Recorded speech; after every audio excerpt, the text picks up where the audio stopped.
Hi, I'm Frank Young, and I've been invited here to share a program that I'm involved in. Looking really forward to it. Pleasant surroundings, good people.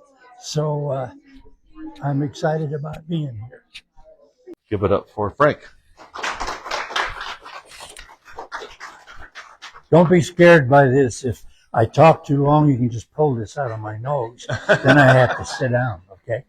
Thank you very much, first of all, for the invitation. I can feel the good energy in here already with the smiles on your face, the welcoming, at least at this point. Maybe it will change. No, I don't think it will. I've got 6 minutes, so I'm going to kind of rush through with the thumbnail of what Community of Love is doing. I wrote a book, and I'm glad I was introduced to Scott because my English was probably 6th grade, and thank God for AI because I could shape up that and make it look better. So I'm going to start back. Sharing with our friend back there, I grew up in Chicago and spent 18 years there, and a lovely experience because of the ethnic groups that I was raised up under and racial groups. And so I had an appreciation for people, and I ended up dealing with what I call invisible people in the world. And I say the world, I've been to a couple of countries in Africa and all across Canada, Mexico, the border, and here. And I came here in 1999. That's been a long time. Anyway, out of here has developed a ministry because I was a pastor, a preacher for a long time. So I ended up being a pastor at the Yellowstone, the prison, and the women's prison, and also the youth juvenile. I did that for 5 years, so I ended up getting involved in that population of people. And so out of that, I started a program, Women in Recovery. So women were paroled to us for 1 year. And I had a full-time staff. And the staff was not degreed. They were folks that came out of their own recovery. And they were the best staff I ever had, or ever could be around. There wasn't too much that I called them residents, not inmates or anything of that nature. And so it was pretty hard and pretty difficult to fool them or be conned too much. So we did that program for 10 years. I felt it was successful. That catapulted me into other areas. Anybody been to LA much? Okay. I ended up in South Central LA. Okay, you know what I'm talking about. For 13 years, but I was living here, going back and forth. And my role there was working in the Hispanic community. Unfortunately, there was a lot of gang activity going on, a lot of drugs and those kinds of things. So I spent 13 years, and that was a beautiful blessing. I got to know the situation. I'm sorry if my voice is a little up and down, but that's okay, as long as you can hear me. I got to connect and understand some issues of the Hispanic people. And just across the road was Compton. So there was a bit of competition for all kinds of things, mostly drug activity. So I got, Okay, from there, I ended up going, doing some work on the border out of Brownsville into Matamoros and to Reynosa Laredo, and then that took me into Mexico to where I was with covered a number of cities and communities in Mexico, working with all kinds of issues that people had. So presently, with the community of love, what we're doing now is assisting people, and have focused mostly on women. And because the cultures I have dealt with, not excluding when I say this culture, that have pretty patriotic cultures, and women are struggling in many of these cultures for many issues. And I feel I'm talking to a pretty educated crowd with that. And children. I could tell you stories about the treatment that's going on down there now. And I've been down there for off and on 5 years. And so that's kind of where we are. And today we have programs in Las Vegas, and we're working with a highly Hispanic African American community, and they're women, and helping them get started in their businesses or their life. So, okay.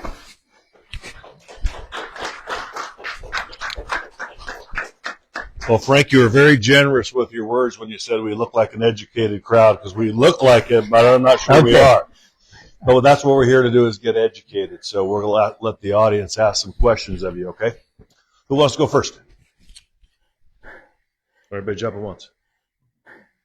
Do you have a location, Frank? Here in Billings. Yeah, where's it at? My home. Well, there you go. Yeah. Okay. We don't have a building. It's not a traditional kind of church. Sure. I feel much more comfortable being with people, yeah, as opposed to coming and congregating. That's just my personal. And then how do you find the folks that you serve, the women that you're serving? How do you find them, or how do they find you? Well, I've met people kind of like this, and they hear about what I have a team what we do, and I get invited to come to talk about what we do. And when I first came back from the border, I don't want to be political. I want to stay as far away from that as I can. But this one place church I was asked to bring it, they couldn't hardly believe after I told them the terrible things that were happening to people that were immigrants and brown people, even Haitians dealing with that, and also at one point Ukrainians that were migrating to the United States. So I would get invitations and talk about conditions, and I feel a live report, as opposed, of course, you don't know me, I could be making things up as well, but it changed my life. It changed my life. And I've been around in Africa and in Nigeria and Cameroon, where there was a war going on there, and felt the results of that, of people striving, but the effect it had on kids and moms.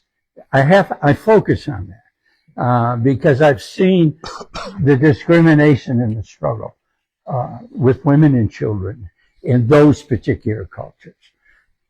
I've seen the child abuse and all of those things. I could go on and on and on forever to talk about that, but it's not good. I don't feel good about it. What can I do? It's whatever I can do. Sure. No, I think everybody loves what you're doing and your message. How are you currently funding this project? How are you paying for things? I get personal donations, okay, from people, and some organizations, church or something. So that's gotta have money. Can't operate without it. Sure. And I've been blessed because about the time I felt like the checkbook was getting low, and we had a couple of invitation projects to go somewhere, and it's expensive, especially now with gasoline prices to fly to these places and have people go of the team to these. So that's where my goal. So speaking of your team, are they mainly volunteers then, I would assume? They are. Okay. Yeah, I have, and when I had the Women in Recovery program for the 10 years we had it with inmates that came out of the women's prison, they were all volunteer until I found an option to get them funded through AmeriCorps. And that was a huge blessing because they could get paid, dental, all the health benefits. It was wonderful. Great. Other questions? Heather has one. What does the support program look like when you do go visit with these groups? Say that again. What does the support program look like when you do go visit with these groups of people? What sort of activities are you providing for them? We get educated before we go down there or go to a place. For example, South Central, were you the one that, yeah, it's South Central. You understand the climate there and the fear that was in that community because of the gang activities and the illegal crimes that were being committed. A lot of what I did was just go to their homes and sit down and visit with them and hear their story and encourage them in any way we could to help them. And I ended up working with a lot of gang members and, gang members who really wanted to get off that lifestyle. Pretty difficult, but the church that I was working with there, it was a Jewish synagogue at one time, and they had 3 levels, which was amazing. So that place was packed. Not because of me or, some great speaker or anything of that nature. It was just packed because people were hurting. And if they felt that they were getting some sense of relief by hearing some of the things that were being offered and could be gained by our connection. We had a lot of kids. I got to tell you this one story if I can. I grew up in Chicago. I grew up in a blue-collar neighborhood, and my life as a kid growing up was kind of violent, okay, to survive in the area that I grew up in. So in L.A., we had and within that culture, boxing and soccer are big events, okay, for people to be young people. So, and anyway, we got that going, and we had it in the parking lot, and a ring was donated for us to use, boxing ring. And, there was crime and stuff going on around the neighborhood where this church was located. And we got a coach that was a god in Mexico. He trained champions, world champions, some that you would know if maybe I mentioned. But okay, so we got kids to let them know we're going to have boxing, and they met the trainer, and the trainer said, "First thing, are you going to school?" Yeah, I go to school. I want you to bring your report card, and I want something from the teacher saying you're going to school. Because if you're not, I'm kicking your little butt out of this program. Am I going too long? Okay. So, long story short, this program was so successful despite people's attitude about the violence, but that fit in the culture. And people came to it. So pretty soon, the first person to come and watch her son or her homegirl work out and box, she brought her lawn chair and sat there and watched him. Next time or two, then the siblings came, okay, and watched their brother box. Then the last and final thing was the father came. That was the final approval, if he wasn't in too bad a shape for a lot of reasons. Okay, the finality of the success of that was we were having church one Sunday. These 2 police come in. I thought, oh no, they're going to do a roundup, which means they gather people who are illegal to haul them off. And from the very beginning, they're sitting there and you're thinking, what are we going to do? I'm almost done. So when that was over, the service, I walked down there with my brother Sergio and said, hi, we don't get many of you guys coming here. Is there anything we can do for you? Yeah, he said, one of them said, we come here to compliment you. On what? He said, since you guys opened that boxing club, we're having little less crime among the age group. We want to compliment you. And how we want to do it? Well, we want to put a canvas roof over your ring. That was big. That was super big. So I'll shut up now. Question right here. Okay, just so how can we help you as a community? What is your challenge right now? I do some work out at Wyola, the Crow Reservation. I have a group of about 15 that meet fairly regular. And there's a story behind that. 3 of the members of that group had terminal cancer. I believe in healing through prayer. I'm not talking about wham, throw your crutches away, you're healed.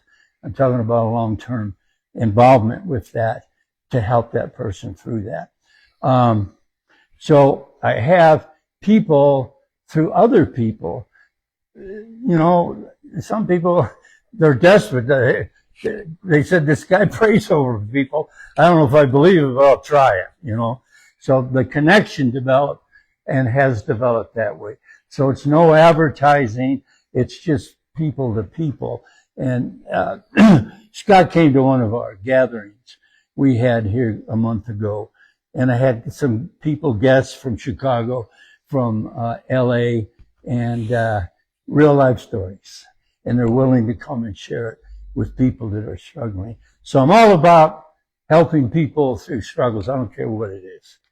And I believe despite the atmosphere that's going on in the world today, I believe that we can show that good can be very successful, and that we can love each other and not hate each other. And I try not to be bashing people over the head with the Bible, but that's where my background comes out of. I have a strong belief in the Lord. Hey, Frank, you mentioned your book. Do you want to just tell us what your book is about a little bit? Yeah, the book is about my life. And I got to tell you, it was therapeutic, because as I started writing experiences, I say I'll write a couple of sentences in this, you know, and they end up writing a page on it or something. And I was receiving the benefit of memory and emotion of what that did for me. So the book is about me, not to be glorified. I certainly don't want to give any glorification to me. It all comes from the Lord for me. What's the name of the book, Frank? I don't have a name yet. We're working on that. Okay, gotcha. Okay. It's in progress. Yeah. We've got time for about one more question. So what's the best way for people to kind of follow what you're doing and connect with you, Frank? I don't have a website or anything. At this point, it's, I would suppose in the eyes of some people, unorganized. How do you've got a business plan? And no, I don't. Whatever happens, you know. But my brother Scott has been helping me a lot, and Good. He realizes that I'm damaged and I need help. No. I think we're all damaged. Yeah. Well, great. How about a big hand for Frank?